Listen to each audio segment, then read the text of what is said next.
Fire on the Samia Suluhu regime in Tanzania as the United Nations calls for action against her. We are now seeing massive developments now in the issue of Tanzania. The outcries have been out loud, all over the world, with quite a lot of organizations, groups, individuals, politicians, world leaders, human rights groups, all voicing out against what happened in Tanzania. The abduction, torture, and the killings that happened in Tanzania is a thing that the world cannot afford to ignore. This is supposed to be used as an example of the intolerance that the world has over issues of human rights abuses and issues like that. So quite a lot, really, when we look at the different reports that are coming out, they are really talking about this issue. And it seems like I was looking at one report which was saying that Samia's whereabouts are right now unknown. Nobody knows where she is. She's not appearing in the public. She's not appearing even in the news and so on. She's not speaking. She has not addressed Tanzanians up to now. So the question is, surely munoda kutonganyika yacho sei? Saka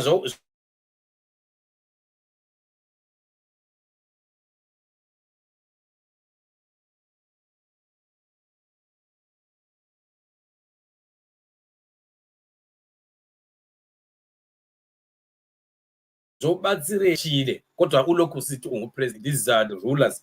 They have a problem because they forget that being a ruler or being a leader or a president, whatever it is, you're supposed to be a president of the people. You have to be going to meet those people. You can't avoid them. You can't go to hide in some cave somewhere and still want to call yourself the leader of the people of Tanzania. You have to face them, talk to them on a day-to-day basis. But if they are angry and are unhappy with you, like what we are seeing happening in Tanzania, it definitely makes your life very difficult. And that's what we are seeing. So many calls really are coming out. We've finally seen now the African Union are now beginning to backtrack, especially from the congratulatory message that came from the chairperson of African Union. Then SADC, of course, was clear. And we did a show last time. You remember we were talking about Ramaphosa and how he did not acknowledge Samia. And then, of course, many other presidents too that have not congratulated and they've not also gone for that bogus inauguration and so on and so forth. Then we saw the ICC being lobbied.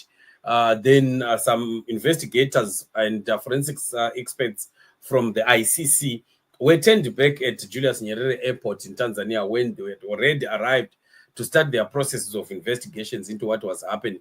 We saw the police boss in Tanzania saying that there was not even a single injury, nor a single death. Of course, we know that is propaganda and that is a lie. So this regime wants to copy they survive on lying, misconstruing information and bending facts, but it's not going to be working, right?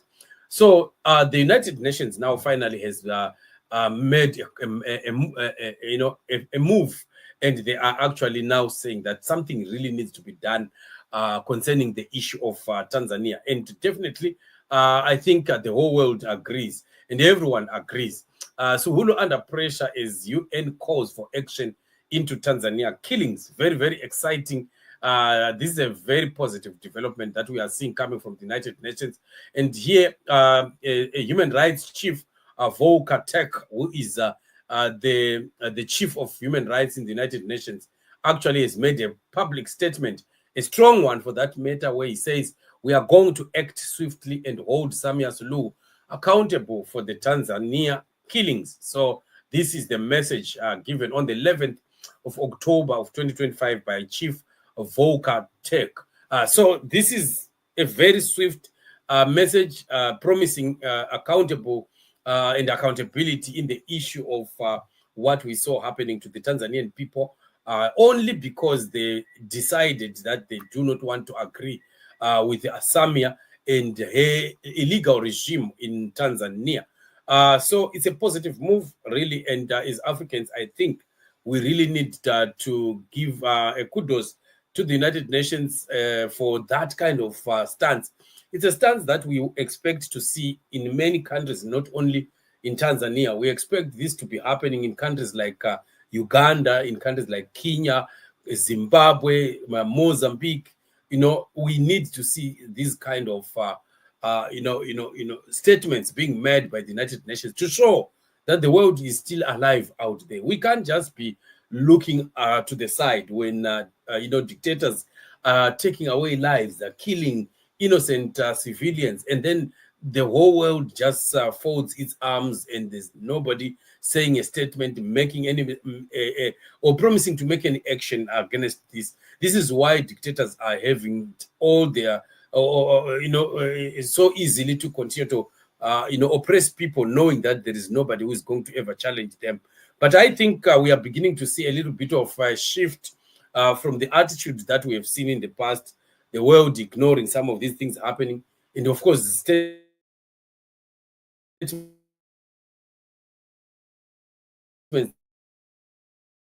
that we've moved, support because something needs to be done to Mozambican people deserve better. Angola, Uganda, and all the rest of the African continent. We don't want to continue to see the poor bears who win elections without even knowing whether there's an election happening. When you tell them that you have won the election, they will ask you, what election are you talking about?